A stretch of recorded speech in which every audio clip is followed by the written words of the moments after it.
Welcome to Liz Live. Happy Wednesday. I hope everyone's having a great week so far. It's hump day, it's Wednesday, it's the middle of the week. So hopefully everyone had a good week so far. So tonight I want to talk about rest and the importance of getting rest in this very fast, high-paced world, because myself and probably most people who are watching tonight, we were taught that in order to make it in life, you have to work to the bone, you have to hustle, you've got to work harder and harder, and if the money's not coming in, you're doing something wrong, you have to keep pressing and go harder and harder and harder. And that's very much the American society. That definitely comes, I think it really stems from the Depression era where, things were tough. I mean, we have it, people think it's bad now. I mean, it's nothing compared to then, but people had it really tough, and the jobs that were available were mostly factory jobs and steel mills, and it was a really rough life, and you really had to compete even to get work for the day. So, many of us, our grandparents were of that generation, and, it carries on. It's instilled into the American dream that we have to work to the bone and we have to work harder. And if you notice, probably, your friends and family, I catch myself doing this all the time. If I've worked a lot in a week, if I work 60 hours a week, I'm proud. I want to tell people about it. I worked 60 hours this week. But really, when you think about it, that's crazy. And things are changing. Society is changing so much. We have artificial intelligence now, AI, and whether you're familiar with it or not, I'd love to have a show just to talk about AI. I'm not going to do that tonight, but I love it. But it makes, when you get to learn and use AI, it's going to take away, my prediction is it's going to take away a lot of the jobs that we really don't want to do. And I think it's going to give us more time to be more creative and to do things more in line with our passions. And I also think that it's a good time for us to think and talk about why rest is so important. And for me, this is probably the hardest lesson for me to learn, because I'm the type A personality. I go, go, go. I never stop. Whether it was dancing or work or whatever I'm into, I go full speed ahead. And that's also why, people who have type A personalities or personalities like me who are very driven, we can drive ourselves right into the ground because we don't rest. And, probably people like me, if I took a day off, I don't feel this way anymore, but if I took a day off, I felt lazy, right? Or if I wasn't working as hard as I thought I should be, I would think, oh God, I was unproductive today, or I was lazy. And I don't think that's different than any of us, anyone who's listening tonight. This is the way it is in America. And it's even worse in the Asian cultures. And it's totally different in Europe. I've lived in Europe in 2 different places. It's different there.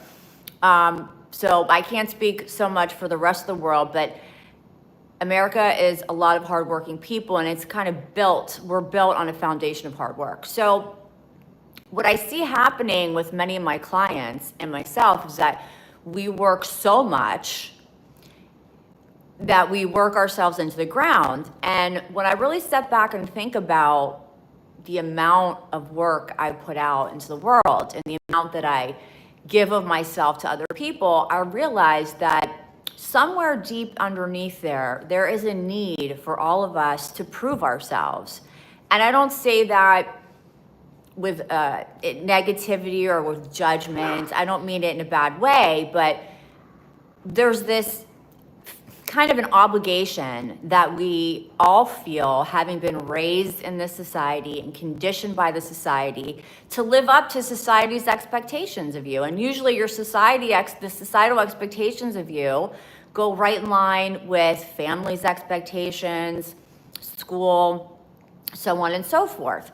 So it's like in America, you're not allowed to slow down until you're retired, right? And that's happening later and later, but I digress. So what I want to talk tonight about is I'm going to talk a little bit about my experience with rest, and I'm a little bit of a hypocrite because I haven't been doing much rest lately, but trying to get a new business off the ground. So I realized last week that I hadn't taken a day off, not even on the weekends, in like 6 weeks.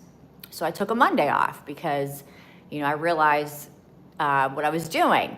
So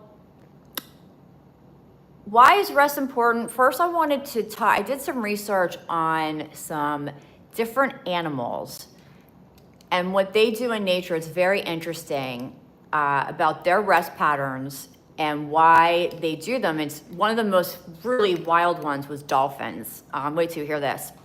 Okay, so first let's talk about the eagle. The eagle is really interesting. Hi, Lisa.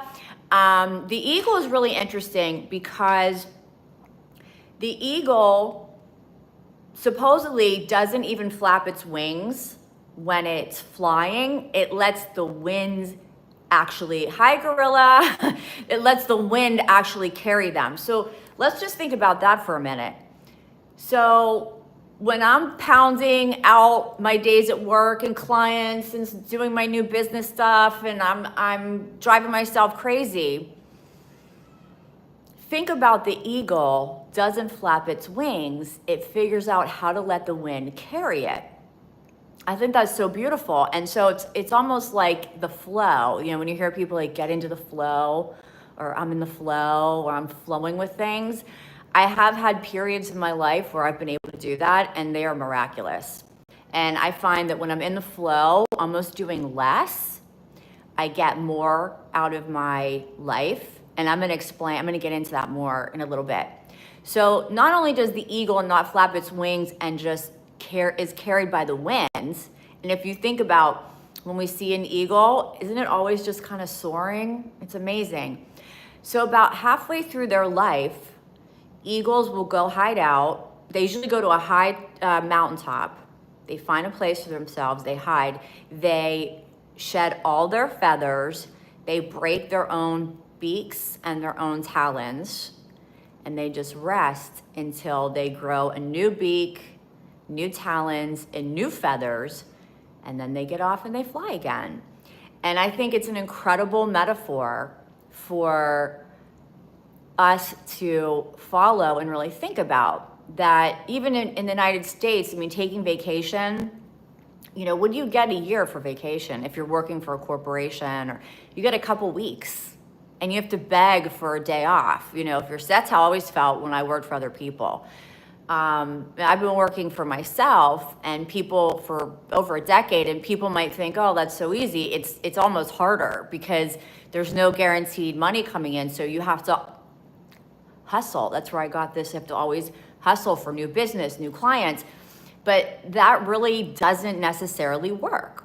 I do think you have to put yourself out there. I don't think you can hide in your house and you're going to have money drop on your head. But I think that we can do our work to a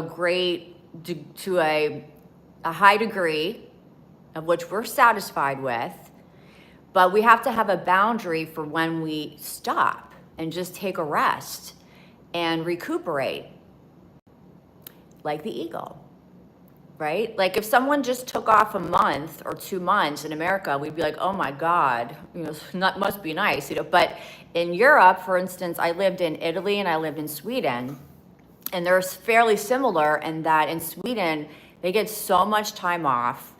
I swear every other day was some kind of national holiday, and they all get full pay to take off like 6 weeks in the summer. And by law, you have to pay employees full pay. And the Swedes and the Europeans in general, I think, have like a little bit of a more relaxed attitude and have more time to enjoy each other. They're more interested in having conversations because they're not under this constant pressure to achieve, hit those goals, and people will just do anything. So I think there's something to be said for learning to take that big long rest that we just don't do here. Or again, if we do, it's kind of frowned upon, right? Like what? Like I couldn't imagine taking 2 months off. I couldn't imagine it, but I'm starting to try to imagine it and think about how much time you would have to just rest and organize and not be under that constant pressure of performing your job or performing at work. So there's a couple other animals I just have to share because they're so fascinating. Okay, the dolphin. This one blew my mind. Dolphins rest with half their brain while staying aware. They live in rhythm, play, and heal through frequency. Pretty interesting. They rest in motion without shutting down, without burning out. So I don't even know what to make of that, but imagine that. So they switch which side of their brain takes a rest, and they can actually be moving and resting at the same time. I love that one, right? So we can be working and still doing it in a state of relaxation rather than urgency and rushing, which is what I'm always doing. But I'm learning. And I hope, you guys will learn from this too. So, and they heal through frequency, which is really amazing. And right now, sound healing's a thing. And I've tried it a few times. It's quite interesting. It's very relaxing. I haven't done it enough to really speak that much about it, but dolphins heal through frequency and they don't burn out. They never shut down, but they rest in motion. The bear, we all know about bears. Bears go into deep hibernation seasonally. When they emerge, they are ready to hunt, nurture, and lead. Without hibernation, they wouldn't survive the winter. So they actually, from what I understand, they lower their own or heart rate so slow that they're alive, but they don't require food and they're not burning calories and they sleep. They hibernate. The snake sheds their skin when it no longer fits. They stop moving, find a safe place, and peel away the old. If they don't shed, they suffocate. So rest for them is their rebirth. My favorite is the butterfly. I'm a butterfly freak. I love butterflies. The caterpillar dissolves in a cocoon, and it actually breaks down into cellular liquid, into nothing. And from stillness and from being like this sticky substance, it turns into a butterfly. It grows wings and it can fly. So all of these species in nature, I believe, are trying to show us something that we humans haven't quite understood. And I think there's a lot of reasons for that, but one of them is because things have become so expensive, and it's so expensive just to live that people are sort of always in this urgency, right? There's pressure. You have to pay your bills and have money to save and money to play with, and it's very difficult. So we have this constant, well, I don't know if we really have it, but we feel as though there's this constant pressure to perform, to prove. And I think a lot of our worthiness is also connected through our work habits, right? I can't be worthy of something unless I work to the bone, right? Now, obviously, that's not true. And one of the examples I always use for this one is my grandmother, my mother's mother, who was so amazing and loving and influential and one of the most fabulous women I've ever known, never worked a day in her life. She just didn't. My grandfather worked, and in those days, of course, women weren't really working that much anyway, so it wasn't even expected of her, but she was an amazing woman. So it had no bearing on her whatsoever that she never worked. She worked in other ways, but she was an incredible human being.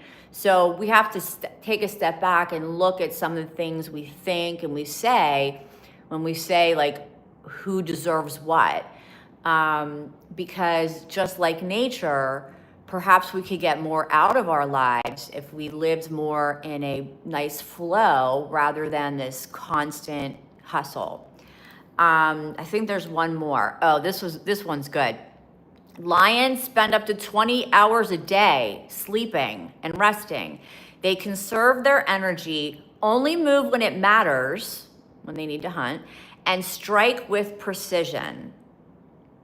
Their power does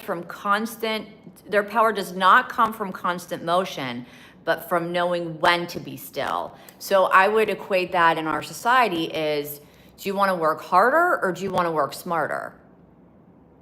Right? So that's something we also have to think about. Can we work smarter instead of harder? And I think absolutely yes. And okay, I'm going to read the polar bear and then that's it for the animals. Polar bears go into a state of walking hibernation. So they actually walk while they're rested. Pregnant females dig dens and enter into full hibernation. Rest is vital for gestation and survival in harsh environments.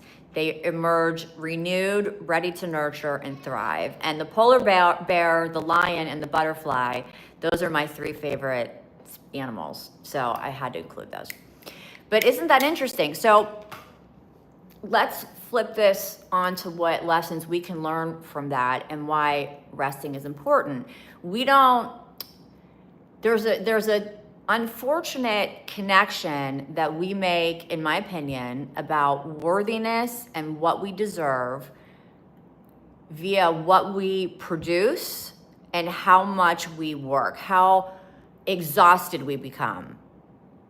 I mean, if you really think about it, that's what we do here. And the work ethic, and it's got to be like this, to be a good American. And while I think work ethic is important, again, can't we work smarter instead of harder? Can we do what the dolphin or the polar bear does, which is rest while we're moving? Can we be in a state of peace while we're doing our work and remove that sense of hustle and pushing and striving and proving? And if we can switch that into more of a flow state, think about how much the quality of our lives would improve. And it also takes a shift about that word deserve and worthy, right? Because if we do nothing, but we exist and we're a kind person, who's judging? Who's the judge there about that person? Now, if it becomes dysfunctional or unhealthy because someone's not doing anything and they're making other people support them, and that's a whole nother dysfunctional cycle, which I'm not speaking about. But I'm speaking for us doers, us people who are out there swinging every day and draining ourselves and then feeling unworthy if we haven't lived up to societal expectations. That's not a very healthy thing to do. And I've seen so many people just completely worn out and burnout, have no time for their families, have no time for their children because of this work to the bone pride. And it is something to commend when people are really dedicating themselves to, and they're really passionate about what they're doing for a living, but it doesn't have to become dysfunctional and unhealthy. And I think that right now in this country, we don't get that at all. Like in China and Japan, I've heard stories and I've read articles about people, they work so much there that people literally just jump out of windows and kill themselves. Like that's a common occurrence because the pressure they're under and the lack of joy isn't there. So who wants to live like that? So people will just jump out of windows and commit suicide. Suicide rates are very high over there. So we don't want to become that. I think there's a balance. So what I've been doing lately is I'm really taking into consideration this working smarter rather than working harder, and trying to begin my day in a slower tone, where for example, I remember when I was doing my internship at the psychiatric unit in Aventura Hospital, my boss there used to call me the tornado or the bulldozer because I would run into work and just jump in and take all the patient notes and start interviewing and start writing my reports. And, she's like, you come in with such energy and you always want to make everything happen. My professors used to say that too, like, relax. So, but that work ethic is something that people would be like, wow, Liz, you work so hard and you're so driven. I am, but I mean, did I really need to do it to that degree where I would exhaust myself?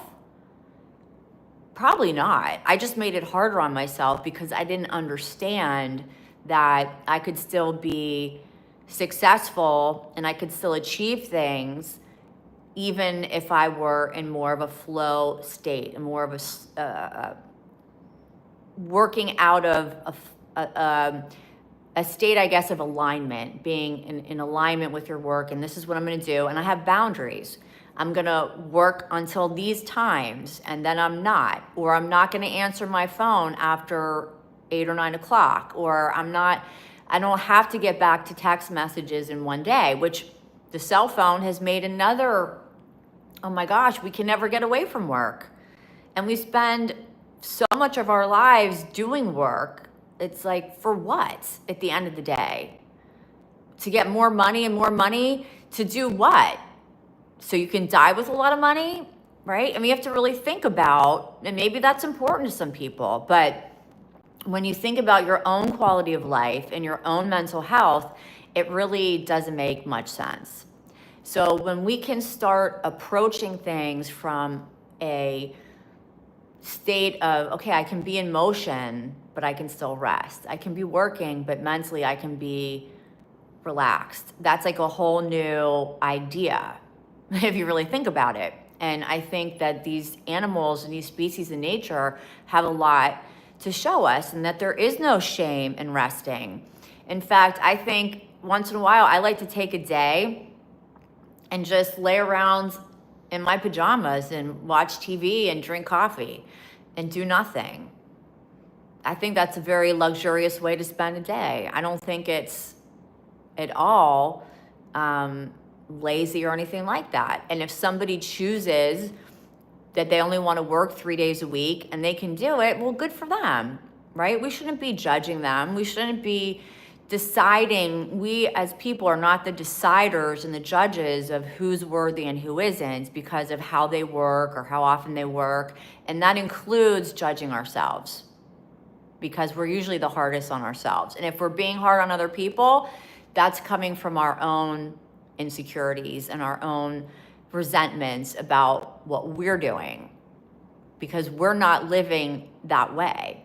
So I think that if you don't rest, you never really give yourself a chance to embody what it is you're doing. So I'm going to explain what I mean by that.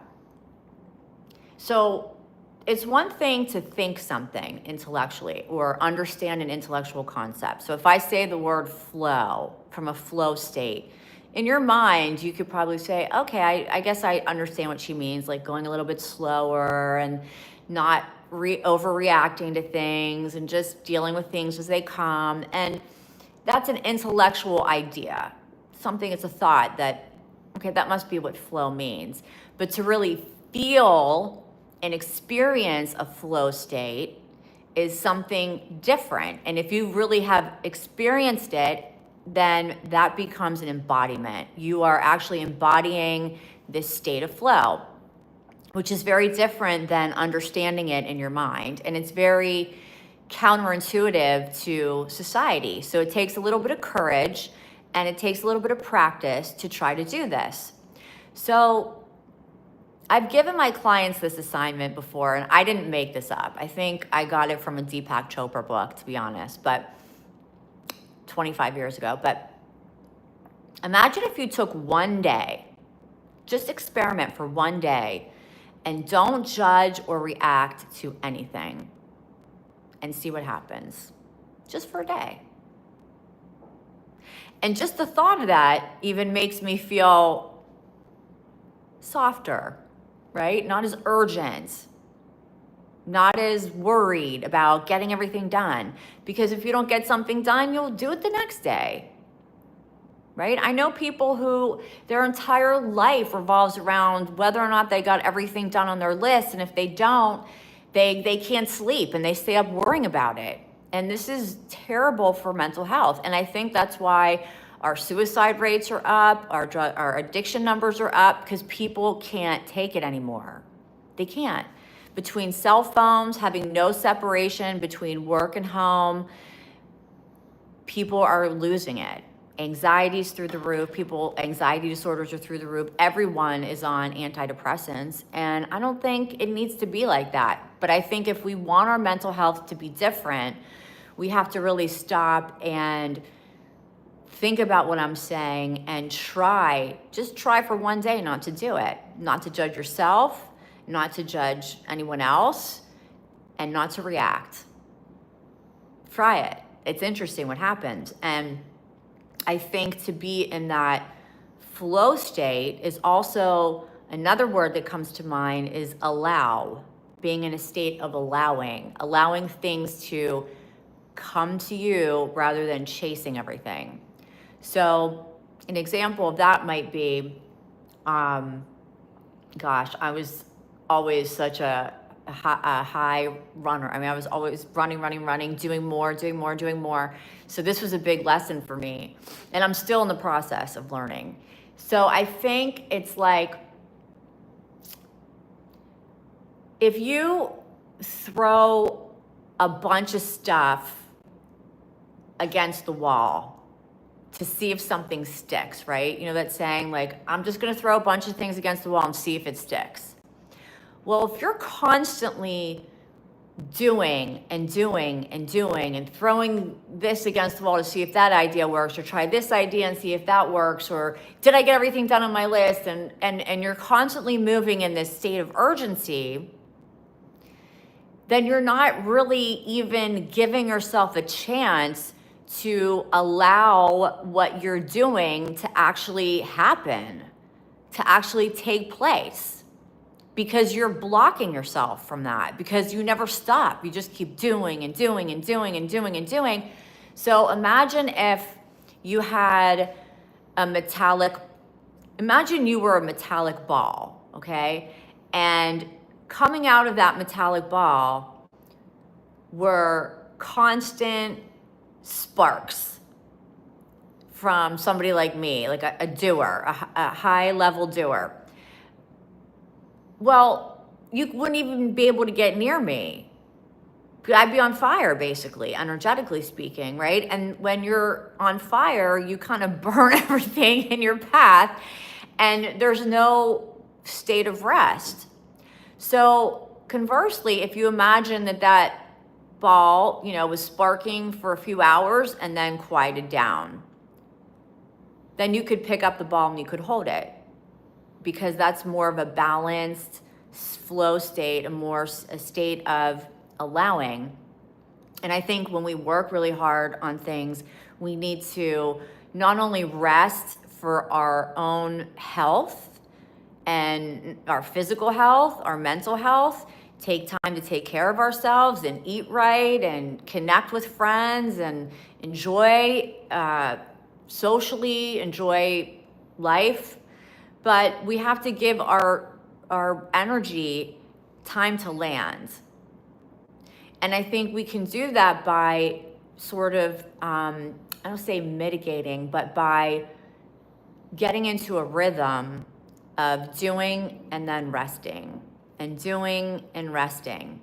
I have clients that I'll suggest, they'll tell me, I'm so frazzled because I've been working, 7 days a week, 12 hours a day. And I was, okay, well, you taking care of yourself? No, I'm eating bad, and I don't sleep, and I have to take 1 million pills to get to sleep, and, because they're so wound up. And this is classic America right now. So I'll say, well, so you're not taking care of yourself? Well, no. Okay, and I'll even just come up with some ideas. Well, what if you just stopped every hour and just walked outside, stood outside with your feet on the ground for 3 minutes. You could time it, 3 minutes, and then come back. Oh no, I can't do that. That'll interrupt my pay. That's going to interrupt everything. But will it? Because if you don't do things like that, you do eventually burn out. So I think that the message of tonight's show is always, all of my shows are to stop and reflect upon what's been said. Think about the ideas, jot down some notes, you can rewatch it, and ask yourself, okay, am I a Spitfire? Am I a ball of fire that's burning everything in its path and not let anything just land? Or am I like a wave where I work and I rest and I work and I rest and I work and I rest? And getting into a flow state and getting into allowing the things that you've worked on to land, to take root, to bloom, to blossom. You know, the big word out there is manifestation, right? That's like the hot word. I'm gonna manifest. I'm gonna manifest my dreams. I'm gonna manifest money. I'm gonna manifest this and that. Well, if you're constantly desiring more and more and more things all day long, even if it's just, you know, where you're overthinking it, okay, you want to manifest a new job or something, and all you do all day is, you know, you send your resumes out and call up people and network and never stop. Does that mean you're gonna definitely get the job you wanted? It does not. In fact, you might be so overpowering that you just push it away from yourself. You know, the person, everybody's got one of these. So a relative or a friend that calls you, and maybe, you know, you're working, or I'm in the middle of a session or whatever, I don't know, and I can't get to the phone. And then they call back over and over and over again. Well, I don't really have people anymore that do that in my life, but I used to. Those people are no longer allowed in my life. But, you know, it's this, their anxiety almost pushes you away. So when you're chasing something, the thing is going to run away. So it's the same thing with your work pace and with your manifestation desires. When that person calls and calls and calls and calls and doesn't respect your space or your time, do you really want to call that person back? No, because you know they're gonna, why didn't you answer the phone? Well, because maybe, I don't know, maybe I was working, maybe I was in the shower, I mean, maybe I was walking the dog, right? I mean, there could be millions of reasons, but the more you chase things like that, you push it away. And I always think about that when I had people in my life that would do that to me. They were the last person I wanted to talk to. So if you're forcing and pushing and grinding and never resting, you're literally energetically blocking anything you're trying to create or anything that you're trying to desire, manifest, whatever you want to say, because nothing has a chance to take root and land and grow. So like the polar bear and the butterfly and the dolphin and the bear and the eagle, we too must find our resting place, not just during our regular workday, but in life in general. And working smarter, not harder, is much healthier, and it might take you a while to figure it out, but you have to release your judgment of yourself and others. You have to release judgment of things that are going on around you. Don't get entangled in other people's energy, and protect your energy and protect your emotions, and learn to get yourself into a flow state. It's a state minus urgency, or a work state minus anxiety. And it's harder than it sounds, but I'm really working on it, and it's awesome. So I highly recommend that you guys give it a try, and try just for one day not to react, not to judge anything, and see what happens. And a lot of times when we're resting, that's when all the things, and we kind of let go, that's when all the things that we really want find us. So reflect on it, listen to it, embody it, and learn your flow states so that you can have an enjoyable life, an enjoyable rest of the summer. And of course, if you are looking for help in doing this, or you want to have a session and talk it over, if you want an energy healing, or you want your chakras and your energy field cleaned out from all the overworking that we're doing, please contact me and set up your session. I would love to meet you, and I would love to be someone who can assist you in finding your happiest state of mind. So have a great night, everybody. I am Liz Statlander signing off, and I will see you back here live at 6 o'clock next Wednesday. And please follow, subscribe, and like this video, my channel, and also follow, like, and share all of this, whatever you see of mine, on Facebook, Instagram. It really, really helps me build a healing community, and I very much appreciate it. Thank you guys. Have a great night.